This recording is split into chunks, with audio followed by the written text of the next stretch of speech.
Hey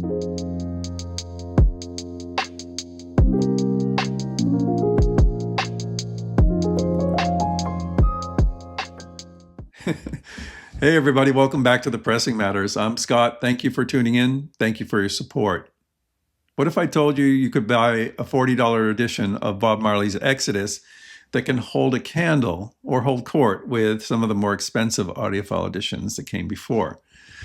I'm talking about, in this case, the Mobile Fidelity Sound Lab version and the Analogue Productions UHQR 33. I'll try to answer that question for you in just a moment. Before I get started, if you're new and haven't already, please consider subscribing. It is the best way to support the channel and it's much appreciated. Just hit like, subscribe, and notification. Okay, so the Vinylphyle Edition is brand new. It is part of the first 4 that came from this series. This is an in-house audiophile reissue series done by Capital UME. They're using all analog process, so original master tapes, all analog mastering by noted mastering engineers. In this case, it is Joe Nino-Hernes at Sterling Sound in Nashville. They're pressed on 180 gram heavyweight vinyl at RTI. They include a 4-page insert and tip-on jacket with deluxe finishes. And archival sleeve and everything that we expect from an audiophile reissue series. It's very much patterned after the Rhino High Fidelity series. I picked up 3 of these so far. One was the Christmas song by Nat King Cole. I reviewed it in connection with the Definitive Sound series One Step. So you can check out that video if you like. I also picked up the Velvet Underground in Nico, and I haven't talked about that one yet on the channel, but I will get to it. We'll talk about this particular edition in a moment. First, I want to talk about the oldest one here, which is the Mobile Fidelity Sound Lab. I bought this when it came out. It was $40 at the time. Now this goes for about $300 to $400 for a sealed one. It is mastered from the original master tapes by Ken Lee. This is in the Anadisc era, when it was like a middle period for Mobile Fidelity. The JVC Super Vinyl era had kind of ended. Stan Ricker was still cutting a little bit for the Anadisc era, but Ken Lee was starting to come into prominence there. So Ken Lee cut this record. It comes in a gatefold. It's a limited edition. Mine is, I think, 4,000 something. 4,629. I'm not sure how many of these were made, but the jacket's rather plain, doesn't have any embossing or gold finish. They're using the green banner, of course, which kind of takes away a little bit from this, but they chose green, I think, because it's part of the colors of the flag of Jamaica. So you have green and gold. And of course, red figures in prominently into the culture as well. It looks really nice. The interior looks like that. Really good. The pressing is 200 gram. I have it over here. These were really heavy, 200 gram pressings. Anadisc. They just have a plain white label like that. After listening to these 3, the character of the Mobile Fidelity really came into focus. And I would say it's laid back and soft. Something that I kind of like in a way. I've always liked the sound of this record, even before I had these other 2 pressings. The Mobile Fidelity feels chill. It feels laid back. It feels like the vibe that I got when I visited Jamaica and listened to music like this. It's not, there's nothing like grabbing your attention, like sharp transients and, razzle dazzle imaging or anything like that. It is, it's just got this chill vibe. So the bass is very deep on it. This is one thing that is a little bit of a distraction in a couple of spots, like on Natural Mystic. The bass is a bit woolly on this one. You really can't hear the definition of the notes and how the bass drum is in there too. Once in a while you hear a bass drum hit in that bass line, and it's just not that clear on the Mobile Fidelity. However, overall, the whole impression of the record is really engaging. I liked it very much.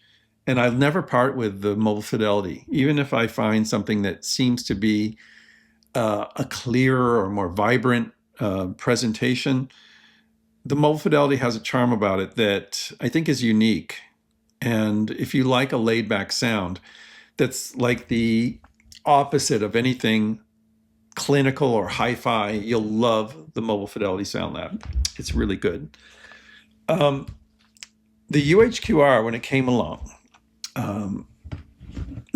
gosh, I remember trying to get this. It was such a battle to get one of these 3,000 copies. Yeah, now it's available as $150.45. So if you have $150 to spend, you can get that, and I'm sure it's probably the best. Technically, I think for these 33s, the UHQR is the best. It is the most visceral. It has the best dynamics. It has excellent spatial presentation, really amazing depth and clarity. There's pinpoint imaging across the whole soundstage, separation in the I3 vocals in the background. Bob sounds much more present here without going overboard. The bass is taut and tuneful. It's still very, very deep, but there's much more to hear in the bass line. Things like percussion and different things that draw your attention up in the upper part of the sound spectrum really are vivid and clear. And overall, it's probably the most audiophile edition. So if you're sitting down with a high-end system, you want to listen to this recording and feel it around you. I think the UHQR does that beautifully. I'm sure the 45 is probably the top copy, but of these three, this one had that kind of characteristic compared to the Mobile Fidelity. The Mobile Fidelity, like I said, has a laid-back charm to it, but it's not like this. This is more immersive, but it doesn't go into any type of harsh or clinical nature, which I love. Thank God it didn't. It's beautiful. It really is beautiful. It probably is the top copy. How does this one compare to it? Well, I would say the Vinylphyle Edition is closer in spirit to the UHQR than it is to the Mobile Fidelity. It also has incredible transient snap, nice bass sound, good definition. You can hear what's going on in the bass. The vocals and separation are really good too. It has a very similar sound in the way it presents the music to the UHQR. I would say the UHQR is a little more natural for some reason. This one is good. It comes very close, but not quite. I think the UHQR is still the king. But for the price, this offers quite a bit. Let's take a look at these, the jacket on this one. The jacket is truly a gold finish, so it really looks nice. You can tell the difference when you hold these two up. Yeah, you can see it right there. It's richer looking. It's a richer looking gold. It's also embossed. I don't know if I can get that on the camera. I'll try to get it in a close-up. But this is raised and embossed here.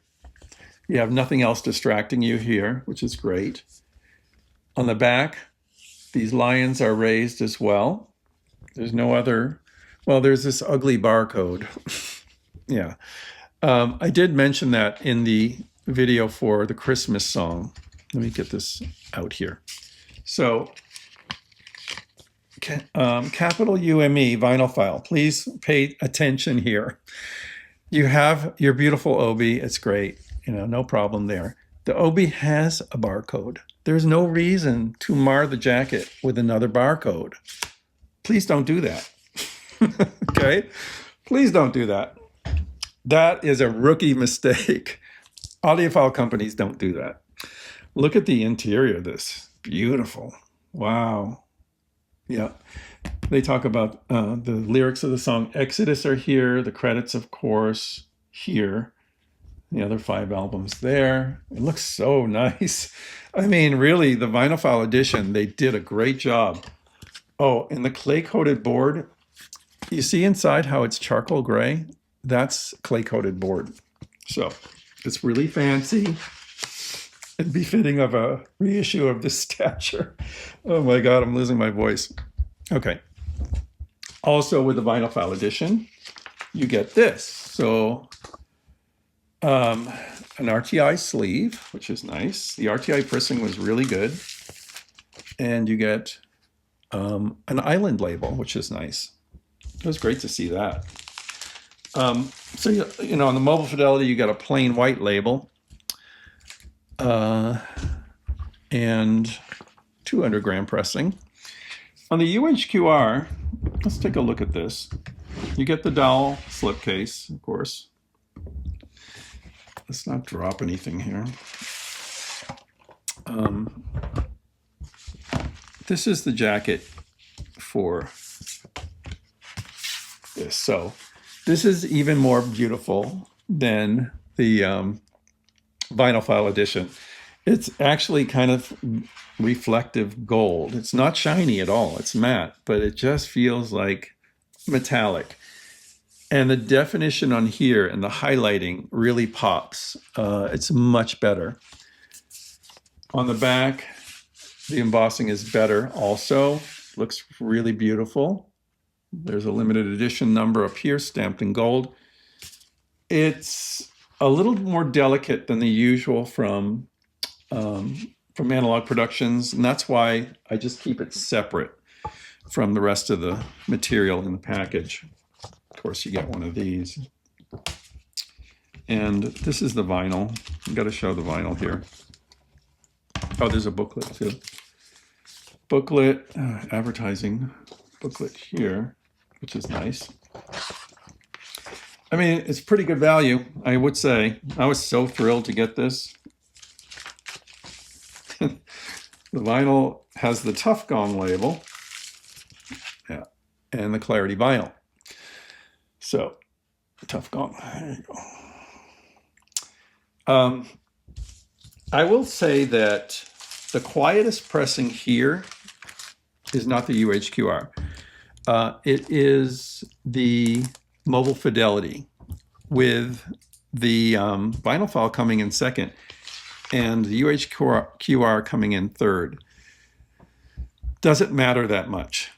Well, Clarity Vinyl, I've never thought it was like the quietest compound on the planet. It is a great vinyl compound for definition in sound. And once the sound is going, it sounds great.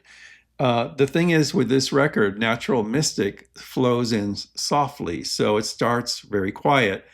And even when I level matched, I could tell the noise of floor of the vinyl, not to say it's noisy vinyl, but the noise floor of the vinyl is higher on the UHQR than the other pressings. But be that as it may, once the music kicks in, the UHQR wins on almost every count. The only thing that's different with the Mobile Fidelity is it's just laid back. It has a groove to it that, you know, I think is attractive in some ways. But for most people, I think these UHQRs are going to be the pinnacle of reproduction for this album. After hearing this over the last few days, I'm even thinking of getting the 45 UHQR because I can see where it could offer some improvements over the 33, good as it is. But for $40, the Vinylphyle Edition is recommended. It gets you very close to the feel and the sound of the UHQR. Not quite touching it, but for $40, it's really a great value. For those that want the ultimate, I think the UHQRs are the answer. If you want a 33, you're going to have to pay for it because there was only 3,000 made and they've been out of print for a while. $300 to $400 for this. If you want to go ahead with the 45, that's $150. The Vinylphyle, as I said, is $39.95. Shipped from, you got to get and pay for shipping from UDiscover. So it's only available through them right now. So that's kind of what I think about these three records. It was really fun to revisit this. The music is so engaging. I loved it from start to finish. One of my favorite Bob Marley albums of all time. So let me know what you think in the comments about these three pressings. Do you have a favorite? And are you going to get the $40 Vinylphyle edition? I'd love to hear what you think of that edition. And until next time, I'm Scott for the Pressing Matters. Have a great day.